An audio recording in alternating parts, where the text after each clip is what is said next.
പാവയ്ക്ക തീയലുണ്ടാക്കും കേട്ടോ. പാവയ്ക്കയും ബീട്രൂട്ട് ക്യാരറ്റില്ലേ, ക്യാരറ്റും പാവയ്ക്കയും സവോളയും കൂടി നമ്മൾ തീയൽ വെക്കുവാണ്. അത് പെട്ടെന്നുള്ള വീഡിയോ ആയതുകൊണ്ട് ഞാനിപ്പോൾ ഇങ്ങനെയാണ് കാണിക്കുന്നത്. അടുത്തത് തേങ്ങ. നമ്മൾ കൊട്ടത്തേങ്ങയായിരുന്നു, അതുകൊണ്ട് ഞാൻ മിക്സിയിലിട്ട് കറക്കിയതാണ്. അപ്പോൾ അതിന് മല്ലിപ്പൊടി ഇട്ട് കൊടുക്കാം.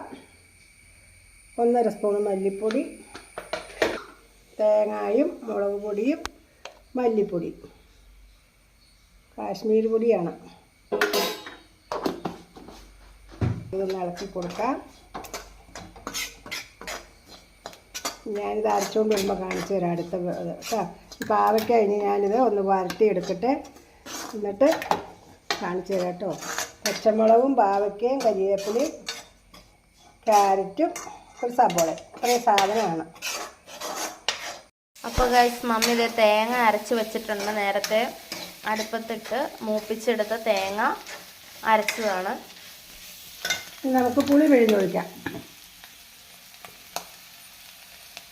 പുളി വെള്ളം ഒഴിക്കാം.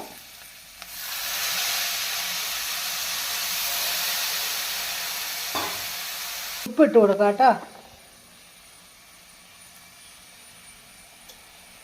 ശകലം ഉപ്പിട്ട് പാവയ്ക്ക വാട്ടിയെടുത്തതാണ്.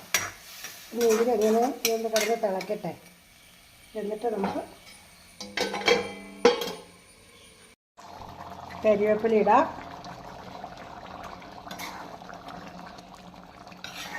കടുകും മുളകും കറിവേപ്പിലയും വെളിച്ചെണ്ണയൊക്കെ കൂടി കടുക് പൊട്ടിച്ചിട്ടാണ് ഞാൻ വഴട്ടാനിട്ടത് കേട്ടോ, എളുപ്പത്തിന്. പെട്ടെന്നൊരു വീഡിയോയാണിത്. അപ്പോൾ നമുക്കിനി കറി പകർത്തി വയ്ക്കാം. അപ്പോൾ ഗൈസ് നമ്മുടെ പാവയ്ക്കാത്തിയാൽ ഇവിടെ റെഡി ആയിട്ടുണ്ട്. സൂപ്പറാണ്, നല്ല ടേസ്റ്റ് ഉണ്ട്.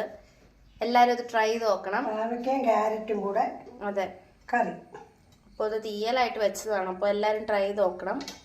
ഇഷ്ടപ്പെട്ടാൽ നമ്മുടെ ചാനൽ ലൈക്ക് ചെയ്യണം, ഷെയർ ചെയ്യണം, സബ്സ്ക്രൈബ് ചെയ്യണം, സപ്പോർട്ട് ചെയ്യണം.